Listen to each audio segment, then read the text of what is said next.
வணக்கம். தலைப்புச் செய்திகள். புதுச்சேரி பெரியார் நகரில் அமைந்துள்ள கங்கையம்மன் கோயில் பால்குடம் ஊர்வலத்தில் பெயிண்டர் கொலை செய்யப்பட்ட சம்பவம் பரபரப்பை ஏற்படுத்தியுள்ளது.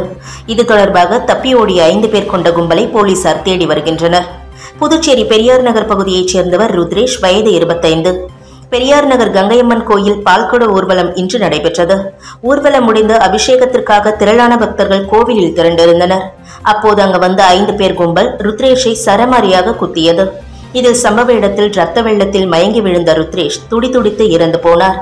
இதுகுறித்து தகவல் அறிந்தவுடன் உருளையன்பேட்டை போலீசார் விரைந்து சென்று உடலை கைப்பற்றி பிரேத பரிசோதனைக்காக கதிர்காமம் அரசு மருத்துவமனைக்கு அனுப்பி வைத்தனர். இதனையடுத்து உருளையன்பேட்டை போலீசார் வழக்கு பதிவு செய்து விசாரணை நடத்தினர். விசாரணையில் ருத்ரேஷுக்கும் அப்பகுதியைச் சேர்ந்த ஈஸ்வர், கௌதம் கும்பலுக்கும் முன்விரோதம் இருந்து வந்ததும் இதனால் முன்விரோதம் காரணமாக ருத்ரேஷ் கொலை செய்யப்பட்டிருப்பது தெரியவந்தது. தப்பியோடிய குற்றவாளிகளை தனிப்படை போலீஸ் தேடி வருகின்றது. புதுச்சேரியில் மதுபான கடைகளின் விற்பனை நேர கட்டுப்பாட்டை வாபஸ் பெற கலால்துறை தேர்தல் துறைக்கு கோப்பு அனுப்பியுள்ளது. புதுச்சேரியில் மதுபான கடைகள் காலை 8 மணிக்கு திறக்கப்பட்டு இரவு 11 மணி வரை விற்பனை நடக்கும். சுற்றுலா பிரிவின் கீழ் உள்ள மதுபான கடைகள் நள்ளிரவு 12 மணி வரை மது விநியோகம் செய்வர். இந்நிலையில் கடந்த மார்ச் 16ஆம் தேதி மக்களவைத் தேர்தல் தேதி அறிவிக்கப்பட்டது. அன்று முதல் மதுபான கடைகள் இரவு 10 மணிக்கு மூட தேர்தல் துறை உத்தரவிட்டது. ஆனால் இரவு 9:30 மணிக்கே மதுபான கடைகள் மூடப்பட்டன. இதனால் வழக்கமான வியாபாரம் நடைபெறவில்லை என மதுபான கடை உரிமையாளர்கள் வருத்தம் தெரிவித்தனர். தேர்தல் ஓட்டுப்பதிவு கடந்த 19ஆம் தேதி நடந்து முடிந்தது. தேர்தல் பறக்கும் படைகள், சோதனை சாவடி கண்காணிப்பு குழுக்கள் கலைக்கப்பட்டது. ஆனால் மதுபான கடை விற்பனை நேரம் குறைப்பு ரத்து செய்யப்படவில்லை. புதுச்சேரி வருவாயில் மதுபான விற்பனை மூலம் கிடைக்கும் வரிக்கு தனி இடம் உண்டு. இதனால் மதுபான கடைகளின் விற்பனை நேரத்தை பழையபடி அறிவிக்கவும், தேர்தல் நேரத்தில் அறிவிக்கப்பட்ட நேர கட்டுப்பாட்டை வாபஸ் பெற தேர்தல் துறைக்கு கலால்துறை கோப்பு அனுப்பியுள்ளது. ஓரிரு நாட்களில் கோரிக்கை மீது பரிசீலனை செய்து அறிவிப்பு வெளியாக வாய்ப்பு உள்ளது. அரியூர் வெங்கடேஸ்வரா மருத்துவக் கல்லூரி மருத்துவமனையில் 5 கோடி ரூபாய் செலவில் மேம்படுத்தப்பட்ட கேத்லாப் இதய சிகிச்சை மையம் திறப்பு விழா நடைபெற்றது. அரியூர் ஸ்ரீ வெங்கடேஸ்வரா மருத்துவக் கல்லூரி மருத்துவமனையில் 2வது தளத்தில் கேத்லாப் இருதய சிகிச்சை மையம் திறப்பு விழா நடைபெற்றது. இந்த விழாவிற்கு ஸ்ரீ வெங்கடேஸ்வரா கல்விக் குழுமத்தின் தலைவர் ராமச்சந்திரன் தலைமை தாங்கி கேத்லாப் பிலிப் அஷூரன் 5C12 என்ற அதிநவீன இயந்திரத்தை துவக்கி வைத்தார். இந்நிகழ்ச்சியில் கல்விக் குழுமத்தின் முதன்மை இயக்க அதிகாரி டாக்டர் வித்யா, மருத்துவக் கல்லூரியின் இயக்குநர் டாக்டர் ரத்னசாமி, பொது மேலாளர் சவுந்தரராஜன் ஆகியோர் கலந்து கொண்டனர். துணை மருத்துவ கண்காணிப்பாளர் டாக்டர் சுரேஷ், இருதய சிகிச்சை நிபுணர் டாக்டர் பாஸ்கரன், ஸ்ரீனிவாசன் உட்பட பலர் கலந்து கொண்டனர். நிகழ்ச்சியின் முடிவில் மருத்துவமனையின் துணை பொது மேலாளர் புகழேந்தி அனைவருக்கும் நன்றி கூறினார். புதுச்சேரி அடுத்த இடையஞ்சாவடி வர்ணமுத்து மாரியம்மன் ஆலயத்தில் நடைபெற்ற 7ஆம் ஆண்டு 1008 பால்குட அபிஷேகம் விழாவில் திரளான பக்தர்கள் பங்கேற்று சுவாமி தரிசனம் செய்தனர். புதுச்சேரி அடுத்த இடையஞ்சாவடி கிராமத்தில் எழுந்தருளியுள்ள ஸ்ரீ வர்ணமுத்து மாரியம்மன் ஆலயத்தில் சித்ரா பௌர்ணமியை முன்னிட்டு நடைபெற்ற 7ஆம் ஆண்டு பால்குட அபிஷேக விழாவில் வர்ணமுத்து மாரியம்மனுக்கு 1008 பால்குட அபிஷேகம் செய்யப்பட்டது. முன்னதாக இடையஞ்சாவடி கிராமத்தில் அமைந்துள்ள ஸ்ரீ பாலசுந்தர விநாயகர் ஆலயத்தில் சிறப்பு பூஜைகள் செய்யப்பட்டு பின்பு விநாயகர் கோவிலிலிருந்து முக்கிய வீதிகள் மற்றும் மாட வீதிகளின் வழியாக பால்குட ஊர்வலம் வந்தது. இதில் திரளான பக்தர்கள் கலந்து கொண்டு வர்ணமுத்து மாரியம்மனுக்கு பாலபிஷேகம் செய்து சுவாமி தரிசனம் செய்தனர்.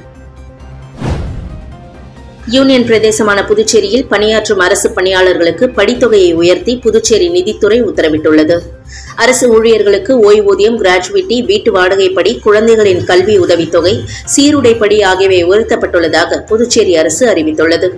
கடந்த ஜனவரி முதல் அகவிலைப்படி 46 விழுக்காட்டிலிருந்து 50 விழுக்காடாக உயர்த்தப்பட்டுள்ளதாகவும் அந்த அறிவிப்பில் குறிப்பிடப்பட்டுள்ளது. இது மட்டுமின்றி உதவித்தொகைகளும் அதிகரிக்கப்பட்டுள்ளது. இவை தவிர்த்து ஓய்வூதியம், இறப்பு, கிராஜுவிட்டி, பயணப்படி ஆகியவை 25 விழுக்காடு வரை உயர்த்தப்பட்டுள்ளது. வீட்டு வாடகைப்படி அதிகபட்சமாக X வகை நகரங்களுக்கு 30%, Y மற்றும் Z வகை நகரங்களுக்கு முறையே 20 மற்றும் 10 விழுக்காடாக உயர்த்தப்பட்டுள்ளது. இதற்கு முன்பு X, Y மற்றும் Z பிரிவு நகரங்களில் வசித்தோருக்கு முறையே 27, 18, 9 ஆகிய விழுக்காடு அளவுக்கு வீட்டு வாடகைப்படி இருந்தது. குழந்தைகளுக்கான கல்வி உதவித்தொகை மற்றும் சீருடைப்படி ஆகியவையும் 25 விழுக்காடு வரை உயர்த்தப்பட்டுள்ளதாக நிதித்துறை செயலாளர் சிவக்குமார் வெளியிட்டுள்ள அறிக்கையில் குறிப்பிடப்பட்டுள்ளது. நல்லாத்தூர் மணவெளி கிராமத்தில் சித்திபுத்தி விநாயகர் திருக்கல்யாணம் மற்றும் பூரணி பொற்களை ஐயனார் திருக்கல்யாணம் ஆகியன சிறப்பான முறையில் நடைபெற்றது. நல்லாத்தூர் மணவெளியில் அமைந்துள்ள முத்துமாரியம்மன் ஐயனார் ஆலயத்தில் 32ஆம் ஆண்டு செடல் உற்சவம் மற்றும் பூரணி பொற்களை ஐயனார் சித்திபுத்தி விநாயகர் திருக்கல்யாணம் விமரிசையாக நடைபெற்றது. விழாவானது சித்திரை 1ஆம் தேதி கொடியேற்றத்துடன் தொடங்கியது. அம்மனுக்கு சாகை வார்த்தல் நிகழ்ச்சி நடைபெற்றது. விழாவின் முக்கிய நிகழ்வாக திருக்கல்யாணத்திற்கு தட்டுவரிசை கொண்டு வருதல், பூநூல் மாற்றுதல், ஹோமம் வளர்த்தல் ஆகியன நடைபெற்றன. பின்னர் மணக்கோலத்தில் விநாயகர் மற்றும் ஐயனார் அலங்கரிக்கப்பட்டு சித்தி புத்தி ஆகியோரோடு விநாயகர் திருக்கல்யாணமும், பூரணி பொற்களை துணைவியாரோடு ஐயனார் திருக்கல்யாணமும் நடைபெற்றது. நல்லாத்தூர், மணவெளி மற்றும் ஏம்பலம் கிராம மக்கள் பங்கேற்று திருக்கல்யாணத்தை கண்டுகளித்தனர். திருக்கல்யாணத்தில் பங்கேற்ற அனைவருக்கும் அன்னதானம் வழங்கப்பட்டது.